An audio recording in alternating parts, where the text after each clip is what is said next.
dear listener, and welcome to Season 3 of the Arms Control Poseur podcast, a podcast by the International Institute for Strategic Studies and funded by the European Union Non-Proliferation and Disarmament Consortium.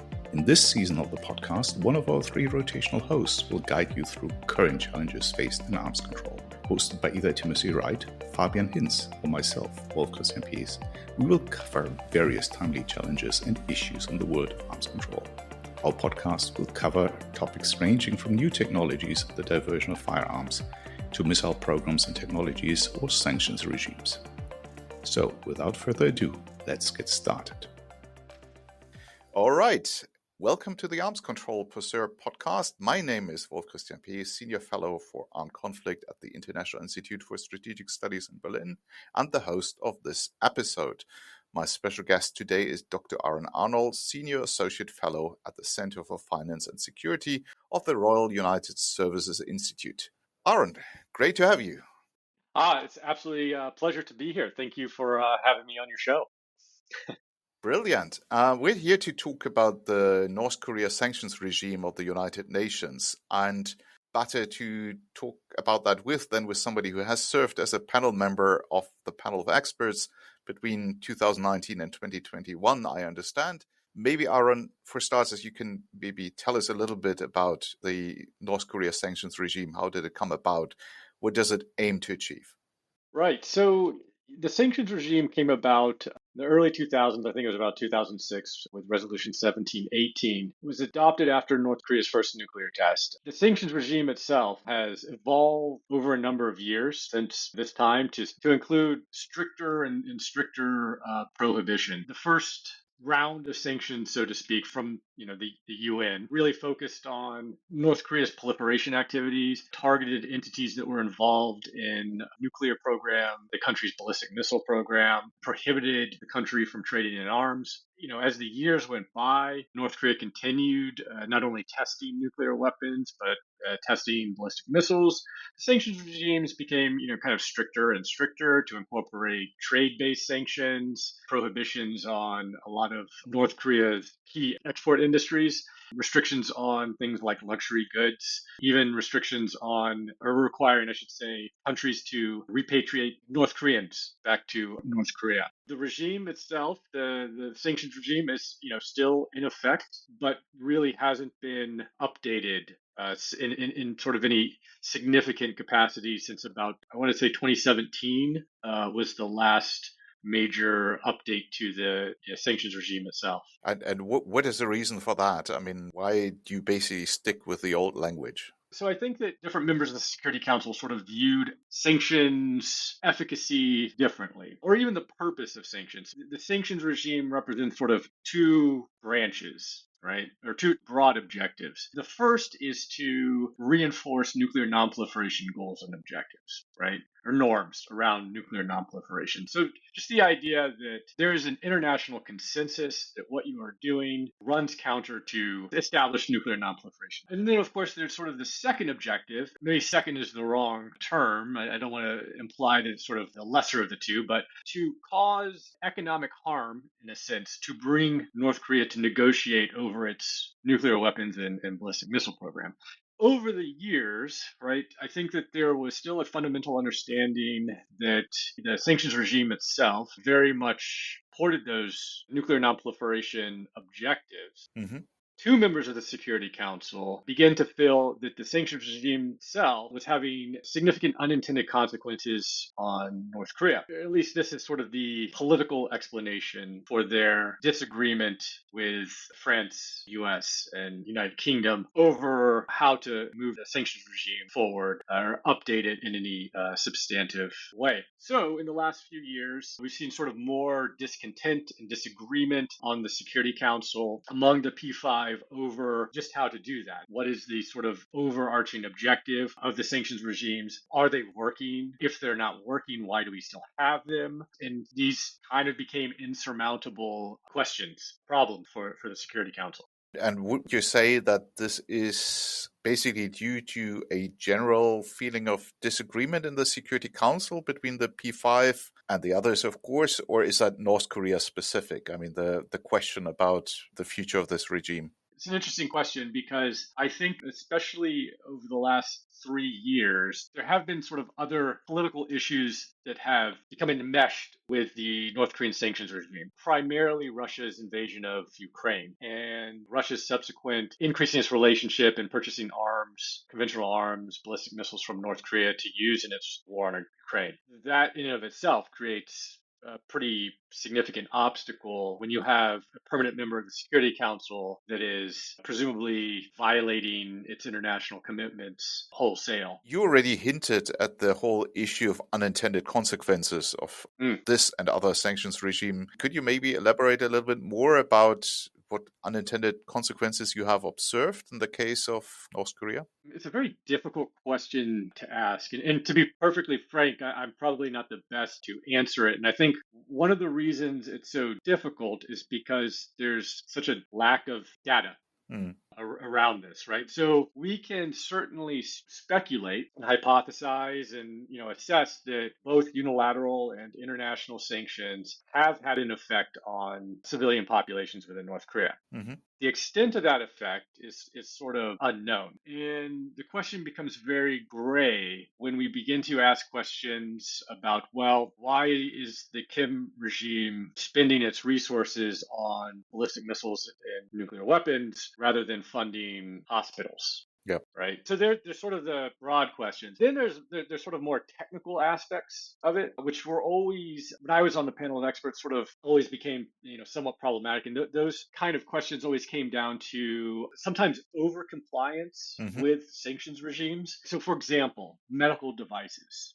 Right, are exempt. But we would often find that countries would sometimes classify a medical device like crutches, because they contained aluminum alloy or something like that, would otherwise be prohibited. They would restrict the importation of those. That's clearly not within the intent or the scope of the sanctions regime. But what would happen is we would find that those types of medical devices would be stopped at the border or held. We would clearly indicate that, from a panel perspective, these were not sanctioned items. And then more often than not, that incident would be politicized as a way to sort of demonstrate that there is an undue burden or there's, of sanctions on the civilian population. When you say politicized, you mean politicized by the North Korean government? No, by usually Russia and China on the Security Council. Really, Russia and China's sort of key reasons, rationales for wanting to lift sanctions on North Korea has been this argument about unintended consequences. When that's your sort of political jumping off point, there's a lot there. You're going to kind of grab onto anything that you can and sort of turn it into an issue. And oftentimes it's either more complex or a little more nuanced or just not an issue at all.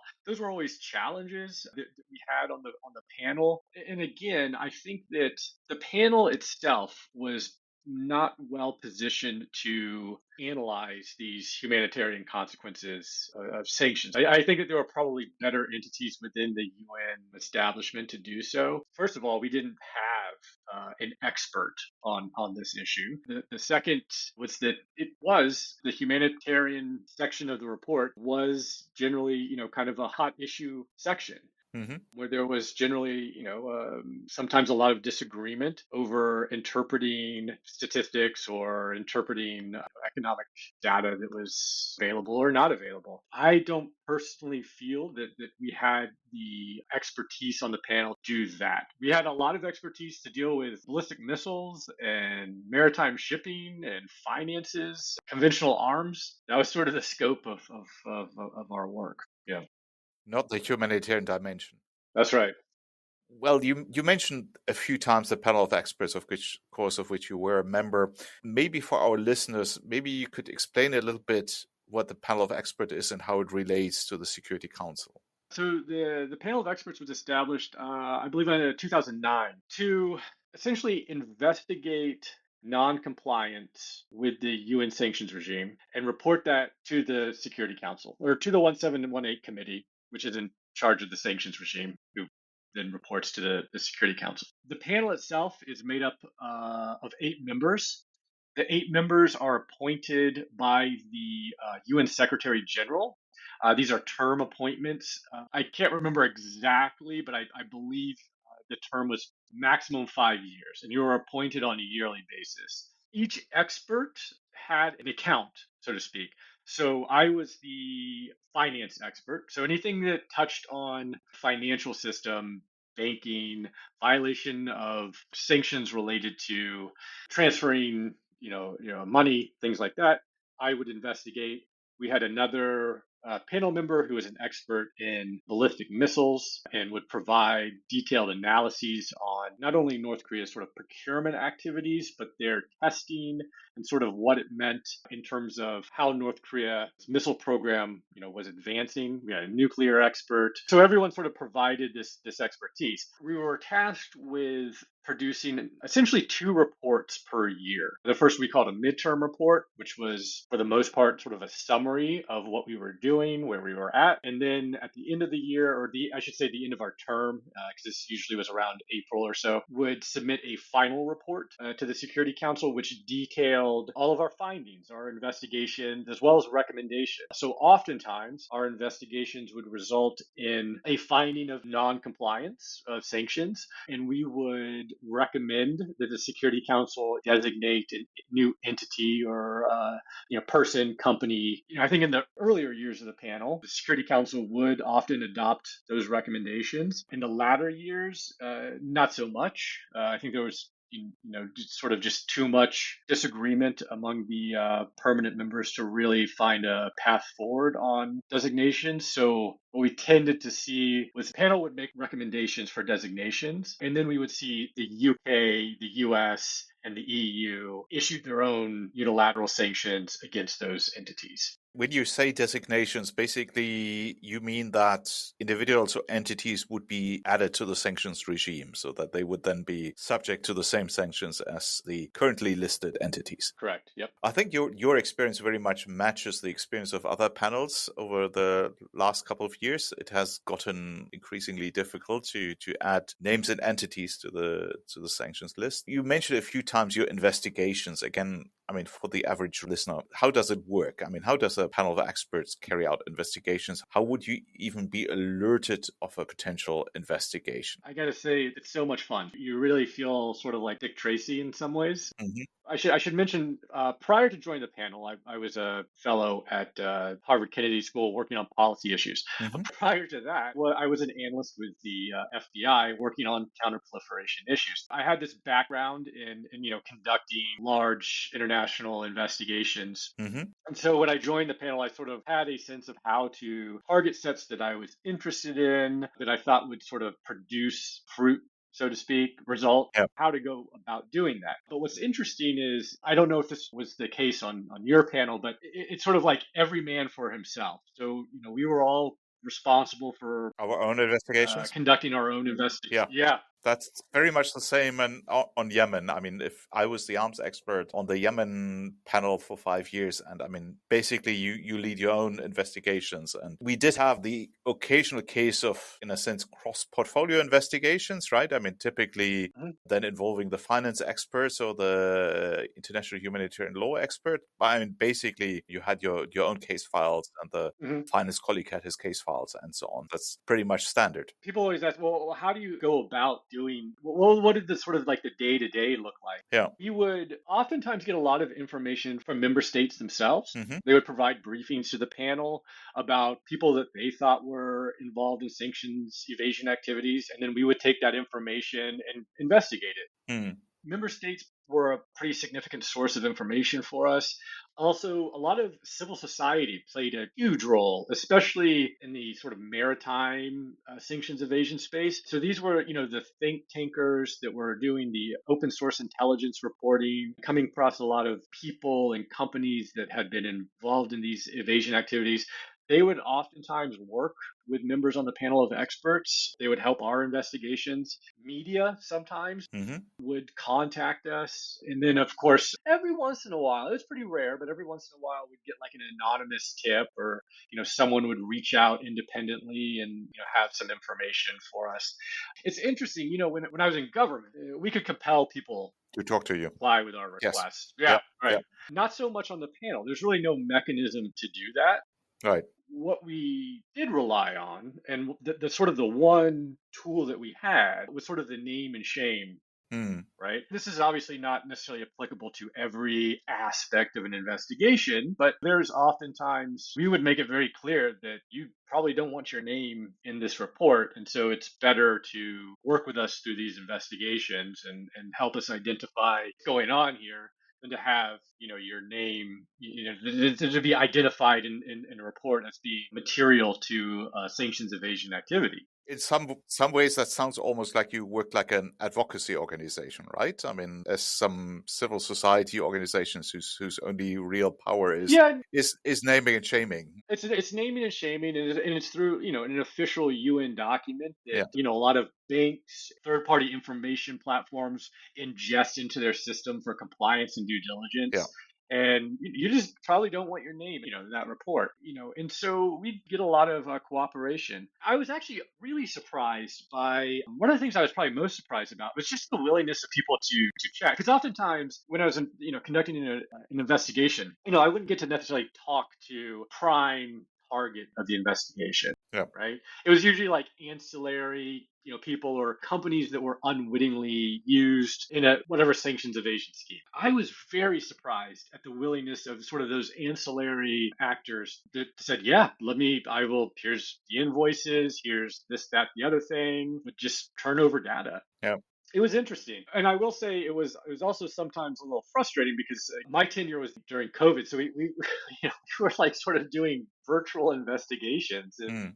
there were definitely instances where, had it not been in the middle of a pandemic, I would have been Able to travel in somewhere. another country conducting traveling, conducting interviews, inspecting something, Let me ask you: have you ever been to North Korea? Then, I mean, is the panel able to visit Pyongyang? No, I don't think the panel has ever been to North Korea. South Korea for sure. Actually, we did some travel, but it was mainly to member states that wanted to provide us information. So it was typically like London, Paris, Seoul.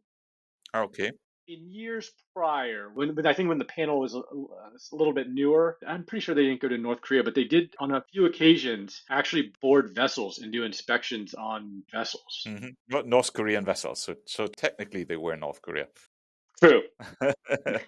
Right. You mentioned earlier on that a lot of your information is coming from member states. Mhm. One question that I've been asked during my time on the panel, I'd be really interested in your take on it, is how do you ensure that the information provided by the member state is correct? Because, I mean, of course, in any international conflict, there is always the battle for the information space in a sense, right? And I mean, I certainly recall instances where interested parties tried to slip us some information regarding to the conflict in Yemen, which then turned out to be not entirely true. I don't know. Was that the same on the North Korea file? And how did you deal with that? I don't recall any instances where we found information that was provided to us from a member state that wasn't true. I think that there were definitely some instances where we felt the assessment might have been like overreaching or a little exaggerated. Our maxim, was sort of trust but verify, right? And I think that one of the things that really helped is that nowadays a lot of this information is commercially available. Yeah. We had access to commercial satellite imagery where we could verify the imagery that we were getting from a member state. Mm-hmm. So we definitely, sought to do those verification checks. And there are definitely times where we could not verify beneficial owner of a presumed shell company or transactions with an account.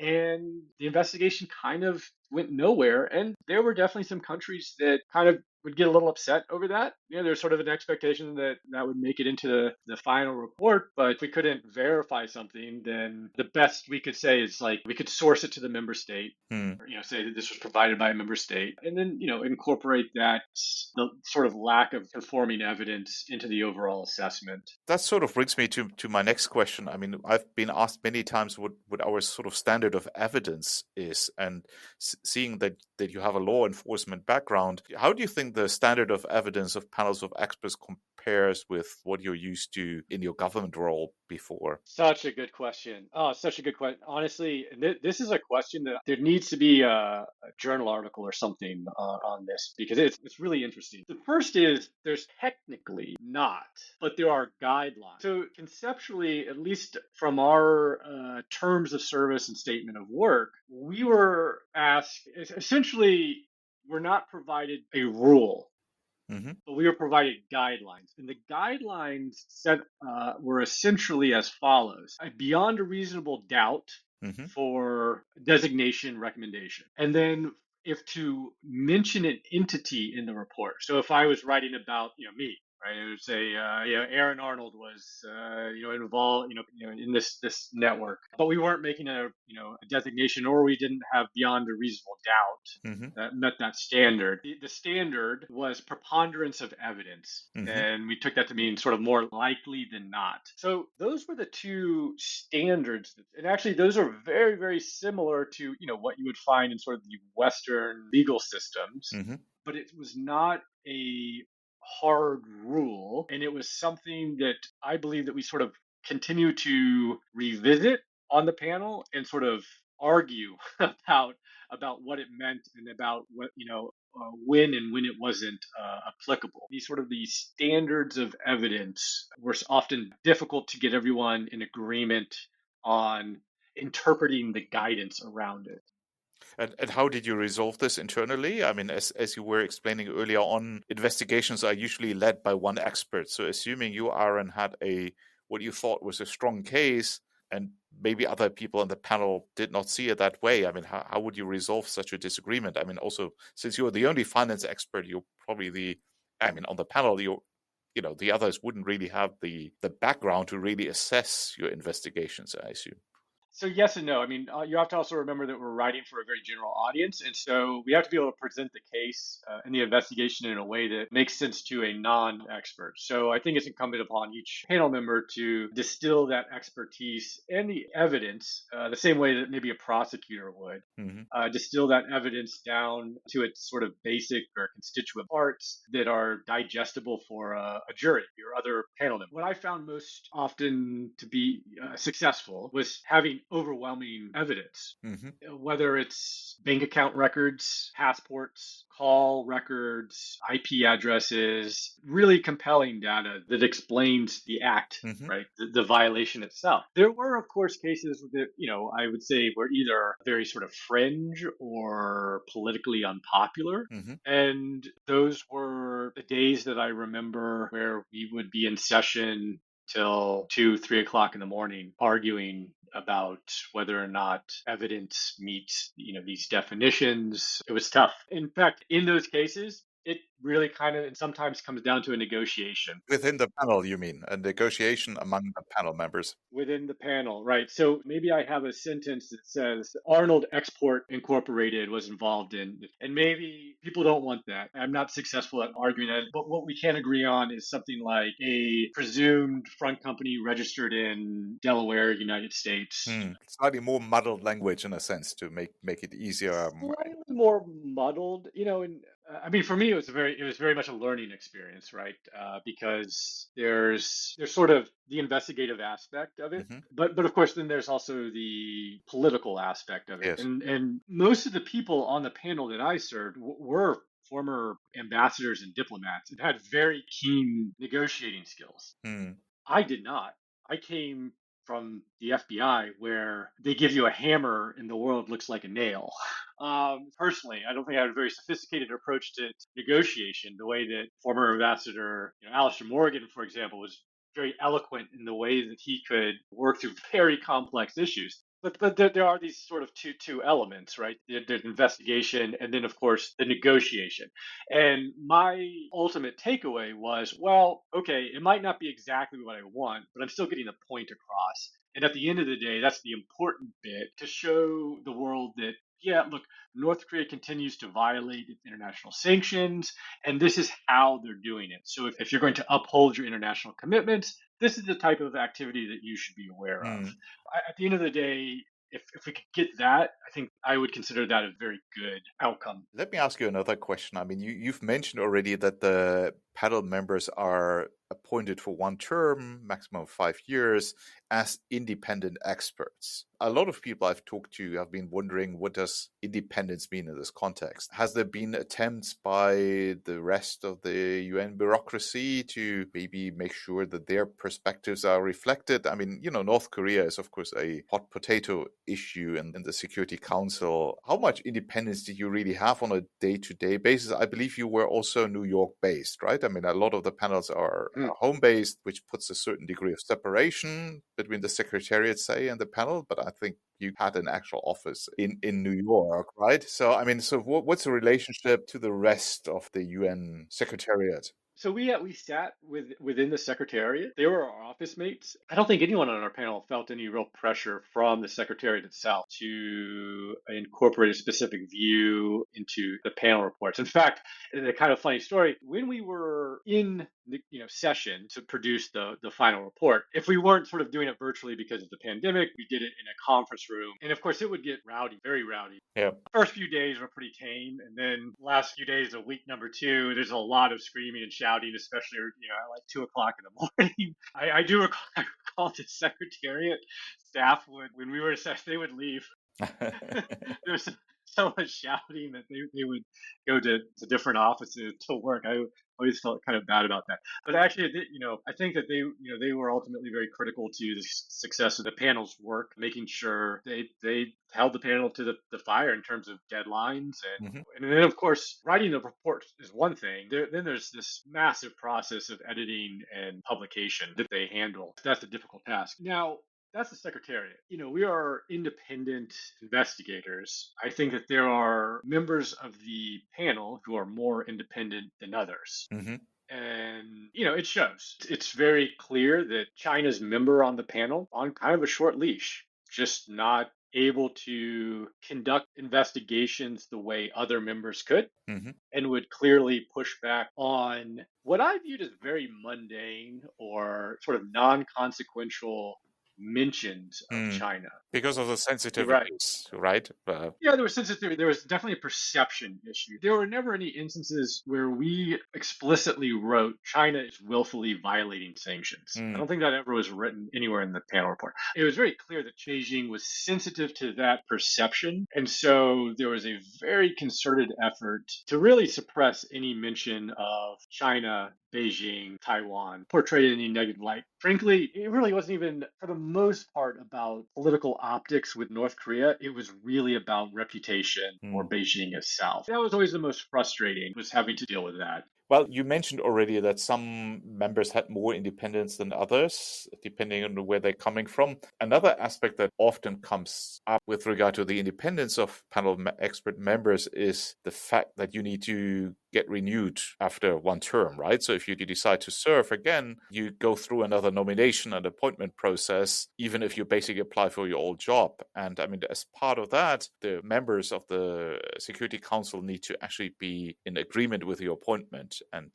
if my memory serves me right, a single dissenting vote can then easily stop the appointment of the whole panel or of the individual expert. Did that, do you think, played a role in sort of the way some experts approach the drafting process? No, I don't. That maybe you piss off somebody. So I don't think anyone really paid attention to that too much. Okay. And the reason, at least on our panel, was that it was very clear that, okay, so once you're sort of on the panel, right? I don't think any country sort of would say, okay, well, this is, if we screw with this guy, then they're going to screw with our guy. And we don't want that. So everybody just keeps even keel. No one rocks the boat, so to speak. I know other panels have had issues with either non-renewal or non-appointment in the first place, because maybe a country just didn't think that this, oftentimes they're like former government officials who a dissenting country thinks, okay, well, that's probably not going to be independent enough, right?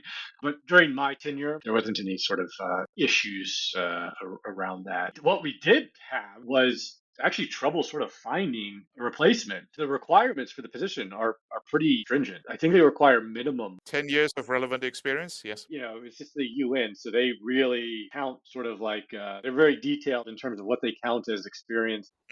not experienced. People that are being sort of considered for these roles, they ask around, what is this like? And so, a lot of people are like, oh, well, maybe this isn't quite for me. I think we had more of sort of that issue than Okay. member states trying to monkey with seated members. Because, I mean, as you were saying, I think the experience here might be different in other panels, right? I mean, I'm aware of quite a few colleagues who have been vetoed for a second or third or fourth term, presumably because of something they have had written a previous report, and which wasn't very popular with a member of the Security Council. But I mean, then you guys maybe were lucky, or maybe it was a different time. I think this is also something that has been happening more increasingly in the last couple of years. Let's maybe go back to the question, what did you achieve, or what did the panel in general achieve, not you as a person, as Aaron? I mean, you already mentioned that it has gotten more difficult to get additional individuals or entities listed to the sanctions regime. Obviously, North Korea has not abandoned its ambitions to be a nuclear state and to build ballistic missiles.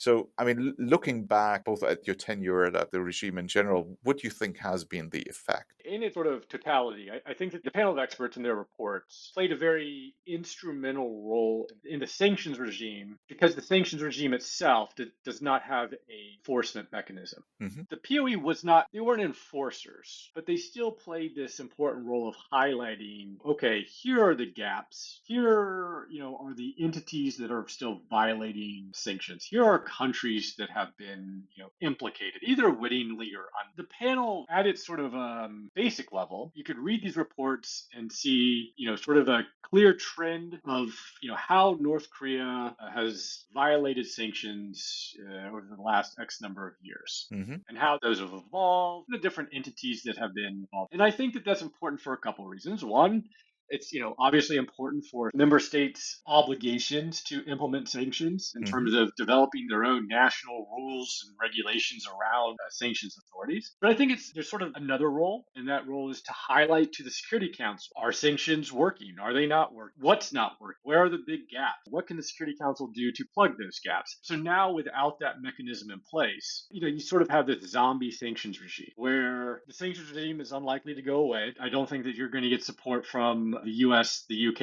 and France to lift sanctions on North Korea. It's not going to really be updated in any fundamental way. There'll probably be delistings, but there won't be new designations, even Mm-hmm. though that we know North Korea and other entities have, continued to be involved in North Korea's efforts to either raise money for its nuclear weapons program or acquire proliferation-sensitive goods and technologies. We know that from that perspective, there aren't going to be any new designations. Mm-hmm. So what are you left with? You're left with just sort of this sanctions regime with no real enforcement mechanism, that's not being updated, that has no real authoritative assessment, yearly assessment. Where it stands? Yeah. It really calls into question sort of the point of it all. Yeah. And what do you do now? Some people have been arguing that maybe the job can be done by civil society organizations or by sort of specialized think tanks. And of course, you have all the national bureaucracies, right? I mean, one of the things that always struck me about the panels in general is, in a sense, an individual expert is doing the job that in a government bureaucracy, a whole unit might be doing. I'm sure in the US government, there are multiple government agencies that look at sanctions enforcement on North Korea. And the same is true in at least some other states. In your case, it was a panel of 8. Some other panels are 5 people only, with much fewer means at their disposal. So, I mean, where's the unique position that the panel has vis-a-vis the think tank community, vis-a-vis national governments? Yeah, it's trust, right? And I think this is what I sort of became very apparent, actually, more so when I left the panel than Mm-hmm. when I was actually on the panel. In the years since, I've been working with governments on international sanctions implementation. And of course, I show them reports by think tanks like RUSI that, produces these open source intelligence reports. They say, well, this is fine and good, but we trust the UN report, right? It's viewed in a very different way. That type of trust, it doesn't come with the civil society reports. It doesn't even come with the information from member states, right? The US puts out information all the time. There are a lot of countries that just fundamentally do not trust information that the United States puts out and views it as propaganda. And, Yeah. for good cause. That's the problem, Mm. right? Is the POE report, without it, you have this massive hole where you had a consensus report, right? People saw that and said, okay, well, you got 8 people from 8 different countries. They came to a consensus. It must be adopted by the Security Council. It must be at least reasonably objective. Yeah, relatively objective. I like that. Yeah, relatively objective. You really can't say the same anywhere else, right? And that could be frustrating because, I participated in a lot of these civil society investigations or reports. I know that the information, I know the veracity of the information and that it's true. And so it can be frustrating when other countries will say, we don't trust it. That can be frustrating. Yeah. And so this idea, that has emerged, since the non-renewal of the panel, the idea that, okay, well, there could be like civil society could replace it, or, sort of maybe this consortium between governments. I think it will replace it in the West, right? I think Western countries will, use those reports to help facilitate their sanctions, implementation obligations.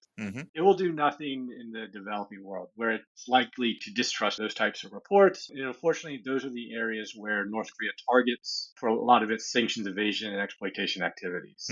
That's the real sort of dagger, I guess, when it comes to the non-renewal of the panel. That sort of brings me to my final question. I mean, North Korea, of course, is not the only UN sanctions regime that has been in crisis in recent years, right? I mean, other regimes have met their untimely end. The Central African Republic, Mali. In a sense, North Korea is just the most high-profile sanctions regime that has recently not quite bit the dust, which has had its core investigative element, panel of experts eliminated. Where do you see things going internationally? I mean, 10 years from now, do you think we will still have UN sanctions regimes with an investigative element? Where are we going? What do you think? It's a good question. I truly don't know. I mean, I hope so, but it's a knife that sort of cuts both ways. And I think, there are now members of the Security Council that see the panel, the investigative bodies as dangerous. Consequently, that's going to be a real challenge, in the future for any type of investigative body. I don't see much movement when it comes to the North Korean regime, the sanctions regime specifically. Like I said, I think that we'll probably see kind of this limping along, do nothing kind of committee for several years, to come. One of the reasons that there will be efforts to lift the sanctions regime, the counter to that is, well, we still need to uphold these nuclear non-proliferation norms. Yeah. So why would we lift the sanctions regime in the absence of some sort of agreement? And I don't want to speculate whether or not the agreement, needs to be a denuclearization or some sort of arms control. I can't possibly see the P3 lifting the sanctions regime in the absence of some sort of agreement. Well, I think that's maybe a less than optimistic outlook on the future of UN sanctions, but maybe what we see reflects the fragmentation of the world in a sense and the crisis of multilateralism as a whole, right? That it's getting increasingly difficult to find common ground in matters of substance, and then you're left with these entities and regimes and organizations that in a sense are limping along by a mere shadow of what they used to be. Well, I mean, with this super optimistic outlook, I think we're pretty much at the end of our allocated time. Thank you very much, Aaron, for joining me and for sharing your experiences. It's been really great having you. Of course, it's been my pleasure. Thank you so much. Brilliant. Talk soon. Bye-bye. All right. Bye-bye.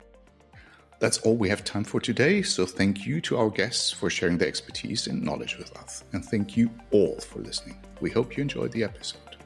For more information, visit the IISS website, and as always, be sure to follow the IISS on X and LinkedIn, where our analysts will be sharing their insights and quick takes.